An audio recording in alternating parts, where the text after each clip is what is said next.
సమస్తమైనటువంటి వేద విజ్ఞానాన్ని రక్షించాలి. అదేవిధంగా ప్రాచీనమైనటువంటి జ్ఞాన పరంపరను రక్షించాలి. సమస్తమైనటువంటి జీవులను రక్షించాలి. జీవులన్నీ నశిస్తాయి అని మనం ఇంతవరకు చెప్పుకున్నాం. మరి జీవులను రక్షించడం ఎలా? దానికి కూడా భగవంతుడు ఉపాయం చెప్పాడు. జీవులు అంటే ఒక్కొక్క మనిషిని తీసుకువచ్చి ఆ పడవ మీద కూర్చోబెట్టడం అనే అర్థం కాదు. భగవంతుడు శేషుడిని పంపిస్తాడు. శేషువే రజ్జు. శేషుడికి యోగ శాస్త్రానికి అత్యంత సన్నిహితమైనటువంటి సంబంధం ఉంది. శేషుడు కేవలం వైకుంఠలోకంలో ఉంటాడని కాదు, మన శరీరంలో కూడా ఉంటాడు. దాన్నే కుండలిని శక్తి అంటారు. కాబట్టి శేషుడు అనేది ఒక యోగానికి సంబంధించిన ఒక చిహ్నం, ఒక సర్పానికి సంబంధించిన చిహ్నం మాత్రమే కాదు. కాబట్టి ఆ యోగ బలము చేత సమస్త జీవుల యొక్క సారాన్ని నువ్వు గ్రహించాలి.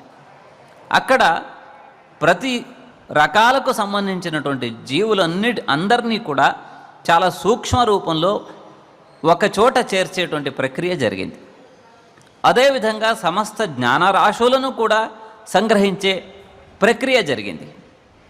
ఇవన్నీ ఎందుకు అంటే, ఈ ప్రళయం అయిన తర్వాత మళ్ళా సృష్టి జరుగుతుంది కదా, అప్పుడు వేదాన్ ప్రవర్తయిష్యామి, అటు తర్వాత ప్రజలకు కావలసినటువంటి జ్ఞానాన్ని అందించడం కోసం జ్ఞానరాశి అయినటువంటి వేదాన్ని నేను మళ్ళా ఉపదేశిస్తాను అని భగవంతుడు చెప్తున్నాడు. అంటే ఈ జీవరాశులు ఎలాగూ ప్రళయం తర్వాత మళ్ళా పుట్టుకొని వస్తాయి. కానీ ఇంత ప్రయత్నం ఎందుకు అంటే, ఆ మను చేసినటువంటి తపస్సుకు ఫలితం అది. అతను కోరాడు, ప్రళయకాలంలో కూడా జీవులను రక్షించేవాడిని నేను అవ్వాలి, ప్రజారక్షకుడిని అవ్వాలి నేను అని అతను కోరుకున్నాడు. కాబట్టి భగవంతుడు అతని కోసం ఇన్ని ఏర్పాట్లు చేశాడు.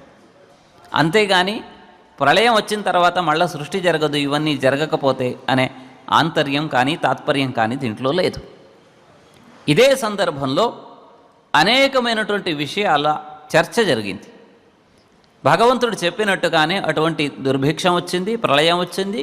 ఆ సందర్భంలో మహాశేషుడు సర్పరూపిగా వచ్చి తాడులాగా వచ్చాడు. ఈ నౌకను ఆ మత్స్యం యొక్క శృంగానికి మను మహారాజు కట్టాడు. ఆ శేషుడి యొక్క దివ్య ప్రభావం వలన సమస్త జీవరాశులను కూడా ఏకత్రితం చేశాడు మను. ఈ సందర్భంలో భగవంతుడికి మనువుకి అనేక రకాలైనటువంటి చర్చలు జరిగాయి. ఆ చర్చలే ఈ మత్స్య పురాణంలో ఉన్నటువంటి విషయాలు. మనువు అనేక రకాలైనటువంటి విషయాలను అడిగాడు భగవంతుడిని.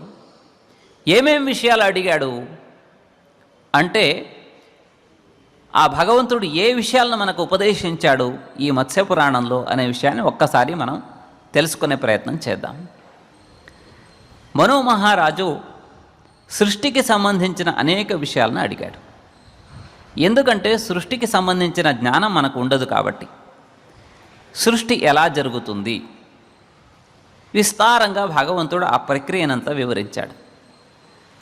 సృష్టి ప్రతిరోజు జరుగుతూ ఉంటుంది. ఒక మహాసృష్టి ఒకటి జరుగుతుంది అంటే అన్నిటికీ ఆధారభూతమైన భూమి అనుకుందాం. ఆధారభూతమైన భూమి సృష్టింపబడుతుంది. తర్వాత ఆ భూమిలో అనేక రకాలైనటువంటి జీవుల యొక్క సృష్టి జరుగుతుంది. కాబట్టి ఈ సృష్టి ప్రక్రియ అనేది ఒకసారి ఒక మహత్తుగా ఒక మహాసృష్టి జరిగిన తర్వాత నిత్యము సృష్టి జరుగుతూ ఉంటుంది. అలాగే నిత్యము ప్రళయం కూడా జరుగుతూ ఉంటుంది.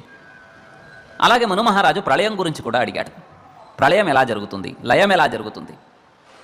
ఈ పురాణాల్లో చెప్పబడినటువంటి విషయాలు అణువు దగ్గర నుండి బ్రహ్మాండం వరకు ఉంటాయి. వాళ్ళు ఏ విషయాన్ని చెప్తున్నారు అని మనం చాలా సూక్ష్మంగా గమనిస్తే కానీ అర్థం కాదు. ఎందుకంటే వాళ్ళకి అణువు ఒకటే, బ్రహ్మాండము ఒకటే. ఎందుకంటే పురాణంలో ఒక చాలా ప్రసిద్ధమైన ఒక సిద్ధాంతం ఉంది. అణువు ఎలా ఉంటుందో బ్రహ్మాండం అలా ఉంటుంది. కాబట్టి పిండాండములాగా బ్రహ్మాండం అని అంటూ ఉంటాం. ఒక అణువు ఆధునికుల ప్రకారం మధ్యలో ఒక న్యూక్లియస్ ఉంటుంది, ప్రోటాన్ న్యూట్రాన్లు ఉంటాయి, చుట్టుపక్కల ఎలక్ట్రాన్లు తిరుగుతూ ఉంటాయి. ఇది మనం ఈ మధ్య కాలంలో చదువుకుంటున్నటువంటి చదువు. అదేవిధంగా సూర్యుడు మధ్య భాగంలో ఉంటాడు, చుట్టూ అనేక గ్రహాలు తిరుగుతూ ఉంటాయి అనే విషయం కూడా తెలుసు. అంటే అణువు ఎలా ఉందో అదేవిధంగా సృష్టి కూడా అలా ఉంది. కేవలం సూర్యుడు మాత్రమే ఉన్నాడా? సూర్యుడు కూడా ఇంకొక చుట్టూ తిరుగుతూ ఉంటాడు. ఈ భ్రమణ ప్రక్రియ మొత్తం బ్రహ్మాండం అంతా జరుగుతూనే ఉంటుంది. అలా జరగకపోతే ఈ సృష్టి నిలబడదు, చలనం లేకపోతే సృష్టి నిలబడదు. కాబట్టి మనం అణువును గమనిస్తే బ్రహ్మాండం అర్థమవుతుంది, ఎందుకంటే బ్రహ్మాండాన్ని అర్థం చేసుకునే శక్తి మనకు లేదు. కాబట్టి చిన్న చిన్న విషయాల ద్వారా మనం బృహత్తరమైన మహత్తరమైనటువంటి విషయాలను తెలుసుకునే ప్రయత్నం చేయాలి. ఈ పురాణాలు కూడా అదే విధంగా మనకు ఉపదేశాలను ఇస్తున్నాయి. మనకు అనుభవంలో ఉన్నటువంటి విషయాల ద్వారా మనకు అనుభవం లేనటువంటి విషయాలను అవి మనకు తెలియపరుస్తున్నాయి. అంటే తెలిసిన విషయాల ద్వారా తెలియని విషయాలను తెలిపేటువంటి ప్రయత్నం అవి చేస్తూ ఉంటాయి. మనం ఆ పురాణం యొక్క విధానాన్ని మనం తెలుసుకోకపోతే సరిగ్గా మనకు అర్థం కాదు. ఇదంతా గందరగోళం అని అనిపిస్తూ ఉంటుంది. ఈ పురాణాలన్నీ కూడా అయోమయంగా ఉంటాయండి. ఒకసారి ఉందంటాడు, ఒకసారి లేదంటారు, ఒకదానికి పరస్పర విరోధం ఉంది అన్నట్టుగా మనకు భాషిస్తూ ఉంటుంది. కాకపోతే వీటిని సమన్వయం చేసుకోవాల్సినటువంటి బాధ్యత, సమన్వయం చేసుకోవాల్సినటువంటి అవసరం మనకు ఉంది. ఎందుకంటే పురాణాలకు సంబంధించి మనం స్థూలంగా చూడాలంటే పురాణం 3 స్థాయిలో మనకు విషయాలను బోధిస్తుంది. ఒకటి ఏమిటంటే ఆది భౌతికం, అంటే మన వ్యవహారాలకు అవసరమైన నిత్య జీవితాలకు అవసరమైనటువంటి విధి విధానాలన్నిటిని కూడా బోధిస్తుంది. ఈ దేనిని వదలదు.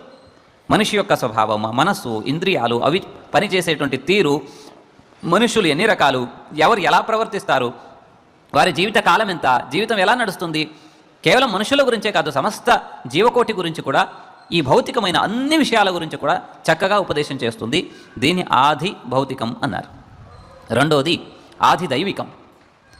మనకు రక్షకులుగా మనకు సహకరించడానికి దేవతలు ఉన్నారు. అంటే మనం దేని చేత అయితే రక్షించబడుతున్నామో, మన జీవితం ఎలా నడుస్తుందో దానికి సహకరించేటువంటి ప్రతి ఒక్క విషయము కూడా మనకు దైవం. దేవుడు వేరు, దేవతలు వేరు. దేవుడు ఒక్కడే, దేవతలు అనేక మంది ఉన్నారు. అదంతా ఆది దైవికం. ఉదాహరణకు మనకు పీల్చుకోవడానికి గాలి కావాలి, తాగడానికి నీళ్లు కావాలి, తినడానికి ఆహారం కావాలి, మనకు చూడడానికి కంటికి చూసేటువంటి ఒక శక్తి కావాలి, వినడానికి చెవులుంటే సరిపోదు, ఆ శబ్దాన్ని గ్రహించే శక్తి ఉండాలి. ఈ విధంగా మనం అనేకమైనటువంటి శక్తుల చేత మనం రక్షించబడుతున్నాం. అవన్నీ ఉండబట్టి మనం ఉంటున్నాం. వాటినే మనం దేవతలుగా పిలుచుకున్నాం. వాయుదేవుడు, అగ్నిదేవుడు, సూర్యుడు, చంద్రుడు, ఈ విధంగా దేవతలను ప్రతిపాదించారు. ఆ దేవతలకు సంబంధించి వాళ్ళకు ఒక రూపాన్ని కల్పించి వారు చేసేటువంటి కార్యాలను తెలియపరచడం కోసం పురాణాలు అనేక కథల రూపంలో మనకు ఈ దేవతా సంబద్ధమైన విషయాలను చెప్పారు. దీన్నే ఆది దైవికం అన్నారు. ఇంకా చిట్ట చివరిది ఆధ్యాత్మికం. ఆయన దేవుడు. దేవుడు ఒకడే, ఏకం సత్ ఋగ్వేదం చెప్పింది. ఒకటే, ఉన్నదంతల్లా ఒకటే, అది ఏకం సత్. కాకపోతే తెలిసిన వారు, ఎరిగిన వారు బహుధా వదంతి. మనం దేవుళ్ళు అనేక మంది ఉన్నారని అనుకుంటాం, దేవుడు మాత్రం ఒకడే. దేవతలు అనేక మంది ఉన్నారు. వేదము 33 దేవతల గురించి చెప్పింది. 11 రుద్రులు, అంటే 11 మంది రుద్రులు, 12 ఆదిత్యులు, 12, 8 మంది వసువులు, 2 అశ్విని దేవతలు. 33 దేవతల గురించి మాత్రమే వేదం మనకు చెప్పింది. వాళ్ళు అనేక రూపాలుగా మనకు సహకరిస్తూ ఉంటారు. వాళ్ళు లేకపోతే, వాళ్ళ సహకారం లేకపోతే మన జీవితం నిలబడదు. ఈ విషయాన్ని మనం గుర్తు చేసుకోవాలి. కాబట్టి పురాణం ఆది దైవికమైనటువంటి విషయాలను చెప్పిన తర్వాత చిట్ట చివరిదైనటువంటి ఆధ్యాత్మికం, ఆత్మ, పరమాత్మకు సంబంధించినటువంటి విషయాలను తెలియపరుస్తూ ఉంటుంది. తెలియపరిచే విధానం వేరు, కానీ చెప్పే విషయం ఒకటే. సత్యం ఒకటే అయినప్పుడు చెప్పే విధానం వేరు కావచ్చు, కానీ సత్యం అనేది ఒకటే ఉంటుంది. కాబట్టి అది ఆధ్యాత్మికం. కాబట్టి 3 స్తరాలలో ఈ పురాణ భాష ఉంటుంది. మనం వారు ఏ భాషను మాట్లాడుతున్నారు, ఏ స్తరంలో, ఏ స్థాయిలో మాట్లాడుతున్నారు అనే విషయాన్ని గ్రహించకపోతే అంత గందరగోళంగా ఉంటుంది. ఇవన్నీ కలగలిపి ఉంటాయి. ఎందుకంటే ఒకే అధ్యాయంలో, ఒకే సందర్భంలో మన నిత్య జీవితానికి సంబంధించిన కొంత ఉపదేశం ఉంటుంది. అదేవిధంగా దేవతలకు సంబంధించిన కొన్ని విషయాలు ఉంటాయి. దాంతోపాటుగా అతీంద్రియమైన, ఇంద్రియాలను దాటిన, మనస్సును కూడా దాటినటువంటి ఆధ్యాత్మిక శక్తిని గురించి కూడా ఉపదేశిస్తూ ఉంటారు. కాబట్టి ఏ స్థాయికి ఆ స్థాయికి విడమర్చుకొని మనం పురాణాలను అర్థం చేసుకోవాలి. ఇటువంటి మహత్తరమైనటువంటి ఒక విధానం పురాణంలో దాగి ఉంది. దాన్ని అర్థం చేసుకోకపోతే మనం చాలా పొరపాటు పడ్డవాళ్ళం అవుతాం. ఇంకొక విషయం, పురాణ భాష 3 రకాలుగా ఉంటుంది అని మధ్వాచార్యులు వారు స్పష్టంగా చెప్పారు. పురాణంలో చెప్పిన విషయాన్ని వారు ఇంకొంత సంశోధన చేసి, పరీక్షించి, గహనమైనటువంటి అధ్యయనం చేసిన తర్వాత వారు చెప్పారు. ఒకటి దర్శన భాష, ఇంకొకటి గుహ్య భాష. అంటే దర్శన భాష అంటే తాత్వికమైనటువంటి విషయాలను తెలియపరచడం కోసం ఒక రకమైనటువంటి విధానంలో వారు చెప్తూ ఉంటారు. దాన్ని మనం గ్రహించగలగాలి. అదేవిధంగా అనేక గుహ్యమైనటువంటి అంటే గూఢార్థదాయకమైనటువంటి విషయాలను కూడా తెలియపరుస్తూ ఉంటారు. కాబట్టి అటువంటి విషయాలు కూడా మనకు అందుబాటులో ఉంటాయి. కాబట్టి ఆ 3 రకాలైనటువంటి ఏ తత్వాలు ఏదైతే ఉన్నాయో వాటిని మనం అర్థం చేసుకొని పురాణాన్ని అర్థం చేసుకోవాలి. ఒకటిలో ఒకటి కలిసి కూడా ఇలా ఉంటాయి. ఆ విధంగా 9 రకాలైనటువంటి ప్రధానమైనటువంటి భాషాభేదము పురాణంలో ఉన్నది, అంటే చెప్పే విధానంలో భేదం ఉంది అని మధ్వాచార్యులు చెప్పారు. అది కాక వారు ఎంత గహనంగా అధ్యయనం చేశారంటే ఈ సమ్మిశ్రణాల వలన 81 రకాలైనటువంటి పద్ధతులు పురాణాల్లో కనబడతాయి. వాటిని గమనించుకుంటే, సరిగ్గా అర్థం చేసుకుంటే పురాణంలో గందరగోళం ఉండదు. కాబట్టి మనం ఆ పురాణం ఏ విధంగా చెప్పబడింది అనేటువంటి విషయాన్ని తెలుసుకోకుండా పురాణాలను అర్థం చేసుకోవడం కష్టం. కాబట్టి దానికి తగినటువంటి పరిశ్రమ కూడా అవసరం. ఆ విధంగా భగవంతుడు ప్రళయానికి సంబంధించినటువంటి విషయాలను గహనంగా చెప్పుకుంటూ వెళ్ళాడు. పురాణాలలో సృష్టి, స్థితి, లయము, అలాగే మన్వంతరాలు, ఇలా అనేక విషయాలు చెప్పబడతాయి. ఇవి పురాణ లక్షణాలు. పురాణం పంచలక్షణం అన్నారు కదా. ప్రళయం యొక్క సందర్భం వచ్చింది కాబట్టి మొత్తం మీద పురాణంలో చెప్పబడినటువంటి ప్రళయానికి సంబంధించిన కొన్ని విషయాలను తెలుసుకునే ప్రయత్నం చేద్దాం.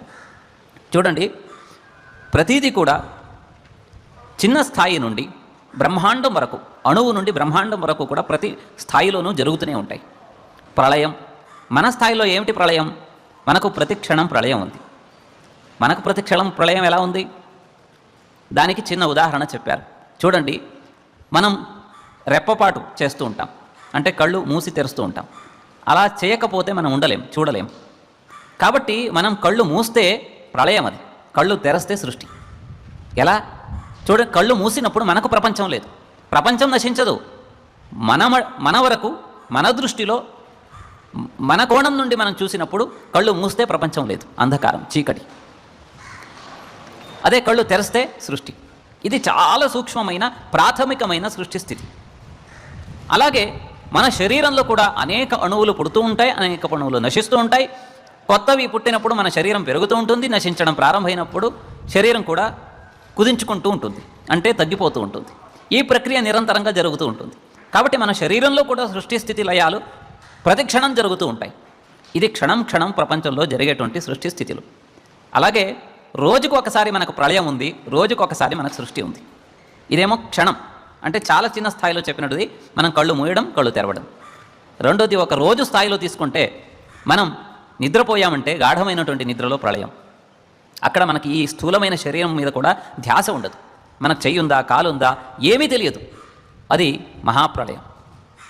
కాబట్టి ఎప్పుడైతే మనకు మళ్ళా మెలకు వస్తుందో, ప్రజ్ఞ వస్తుందో, అప్పుడు ఈ స్థూలమైనటువంటి శరీరం మీద పట్టు వస్తుంది.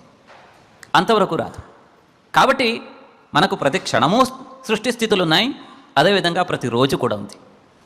అలాగే ఇదే స్థాయిలో ప్రతి వస్తువుకి వాళ్ళ స్థాయిని బట్టి సృష్టి స్థితి లయాలు ఉన్నాయి. దేవతలకు వాళ్ళకు సంబంధించిన సృష్టి స్థితులు ఉన్నాయి. బ్రహ్మగారు జీవులలోకెల్లా అత్యంత ఎక్కువ ఆయుష్యం కలిగినటువంటి బ్రహ్మగారు, ఆయనకి పగలు రాత్రులు చాలా సుదీర్ఘమైనవి మన దృష్టిలో. కాబట్టి బ్రహ్మగారికి కూడా సృష్టి స్థితి లయాలు ఉన్నాయి, భూమికి కూడా ఉంది. కాబట్టి సృష్టించబడిన ప్రతి ఒక్క వస్తువుకు కూడా ఒక సృష్టి ఉంది అంటే లయం కూడా ఉంది. ఇది భగవంతుడి యొక్క లీల. లయము లేకపోతే మళ్ళా సృష్టి జరగదు. కాబట్టి ఆ సృష్టిని మళ్ళా సంపాదించడం కోసం భగవంతుడు ఆ లయాన్ని, లయం అనే ఒక లీలను భగవంతుడు జరుపుతూ ఉంటాడు. కాబట్టి దీనినే నిత్య ప్రళయం అన్నారు, ఆత్యంతిక ప్రళయం అన్నారు.